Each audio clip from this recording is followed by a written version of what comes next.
Hello student, আমি সন্দীপ আচারিয়া। আজকে আমার আলোচ্য বিষয় হচ্ছে পোয়েম। এর আগে তোমাদেরকে স্টিল আই অ্যারাইজ আমি তোমাদের করেছি still I rise.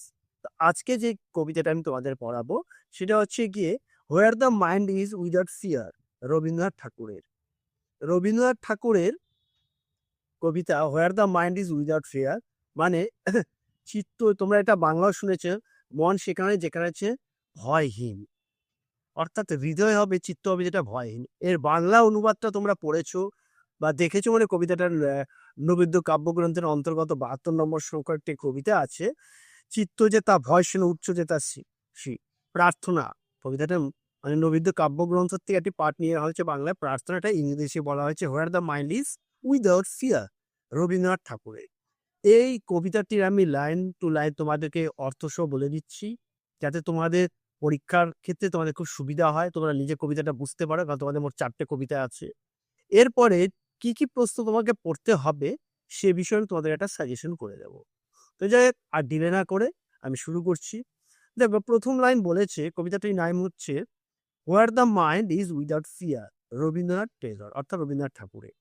Where the mind is without fear and head is held high, অর্থাৎ যেখানে মনের মধ্যে কোনো ভয় থাকবে না, মাথা উঁচু করে থাকবে। অর্থাৎ কবি এমন একটা সমাজের কথা বলেছেন যেখানে আমার চিত্ত অর্থাৎ ময় ভয়হীন থাকবে, আমি মাথা উঁচু করে থাকবো, অর্থাৎ আমি স্বাধীনতা ও আত্মমর্যাদায় ভাবে বাঁচবো, আত্মমর্যাদার সঙ্গে বাঁচবো, সেরকম সমাজের কথা বলেছে।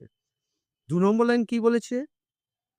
হোয়ার নলেজ ইজ ফ্রি, যেখানে শিক্ষা হবে মুক্ত, অর্থাৎ শিক্ষার মধ্যে যেন কোনো ভেদাভেদ না থাকে, ধনী গরিব সব শ্রেণীর মানুষ, উচ্চ নিচে সবাই যেন শিক্ষার থেকে পিছিয়ে না পড়ে, শিক্ষা যেন সবার থেকে মুক্ত থাকেন, এরকম একটা সমাজের কথা তিনি বলেছেন। পরে থার্ড লাইনে তিনি বলেছেন where the world has not been broken up into fragments, অর্থাৎ পৃথিবী বা বিশ্ব যেখানে এরকম শেষ খণ্ড খণ্ড হবে না, বাই ন্যারো বাই ন্যারো মানে সরু, মানে পৃথিবী এরকম সরু খণ্ডাংশ খণ্ড হবে না। ডোমেস্টিক ওয়ালস, ডোমেস্টিক মানে হচ্ছে গৃহস্থালী, আর ওয়ালস মানে প্রাচীর। কিন্তু এখানে কি বলা হয়েছে? এখানে বলা হয়েছে জাতি ধর্ম বর্ণ প্রাদেশিকতার বলা হয়েছে, যাতে আমার এই ভারতবর্ষ অর্থাৎ বিশ্ব পৃথিবীর মধ্যে ভারতবর্ষ যাতে খণ্ডাংশ না হয় জাতির ভিত্তিতে, বর্ণের ভিত্তিতে বা প্রাদেশিকতার ভিত্তিতে, তাই তিনি বলেছেন। পরের লাইন কি বলেছেন? ৫ নম্বর লাইন তোমার বলছে where words come out from the depth of true, অর্থাৎ যেখানে বাক্য অর্থাৎ সত্য বেরো হবে, মানে বাক্য আমার সত্যটা বেরো হবে, গভীর সত্যতা, অর্থাৎ এখানে কোনো ভণ্ডামি থাকবে না, মিথ্যা ছলনা থাকবে না, সেই সত্যি হবে সেরকম সত্যি, যে সত্যিটা কোনো বিকল্প হবে না, অর্থাৎ আমার গভীর সত্যতা আমার হৃদয়ের থেকে বেরিয়ে আসবে।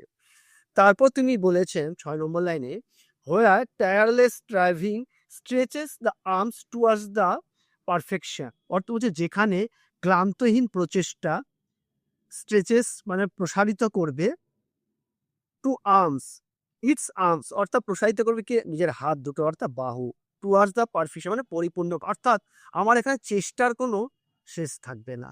অর্থাৎ কবি বলেছেন চেষ্টা এবং পরিশ্রমের দ্বারাই আমার সমস্ত ব্যর্থকে যাতে পরিপূর্ণ হয়। পারফেকশন হোয়ার দ্য ক্লিয়ার, তারপর পরের লাইন কি আছে?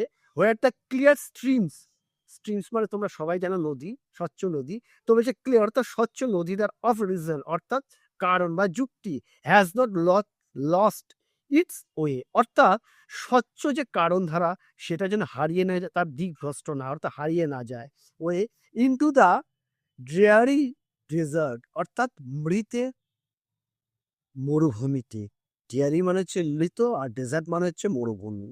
স্যান্ড অফ ডেড হ্যাবিট, অর্থাৎ বালু মৃত আশায় যেন সেটা শেষ হয়ে যায় না, অর্থাৎ আমাদের মধ্যে যে স্বচ্ছ ধারা আছে, আমাদের মধ্যে যে সত্যতা আছে, আমাদের যে শক্তি আছে, সেটা যেন হারিয়ে না যায়। তারপর লাইন বলেছে where the mind is led forward by thee into ever widening thought and action, বলছে যেখানে হৃদয় সমস্ত কিছুর মধ্যে যে উঠত, সে হৃদয় যেন কোথাও হারিয়ে না যায়।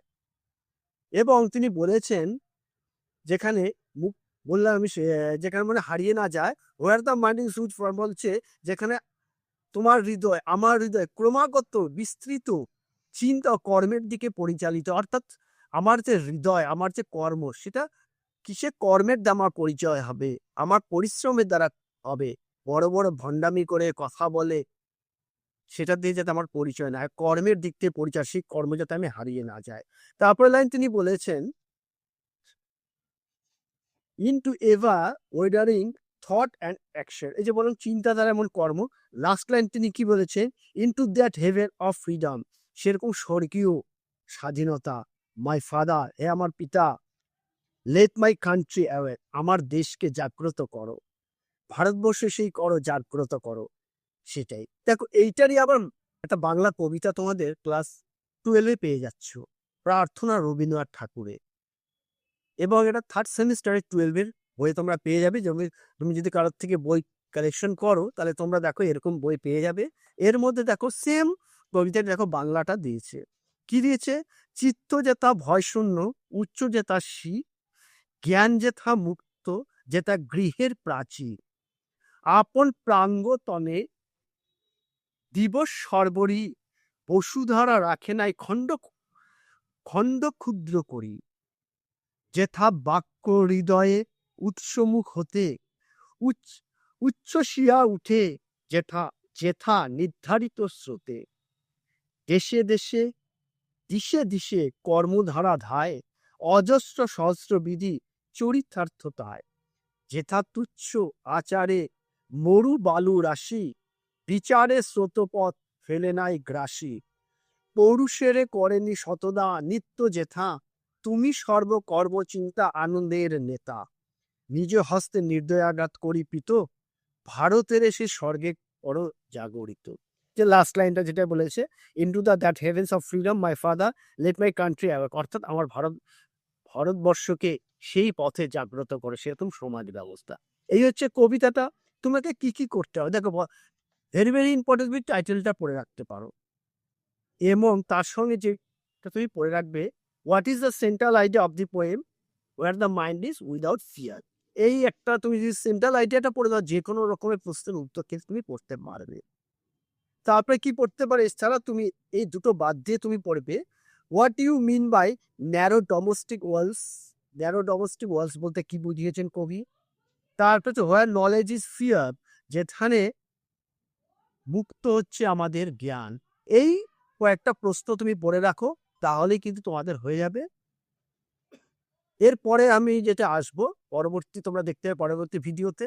তো খুব তাড়াতাড়ি তোমরা এটাকে তৈরি করো, আর চ্যানেলটাকে অনেক অনেক শেয়ার করো, এবং সেটাকে যাতে সাবস্ক্রাইব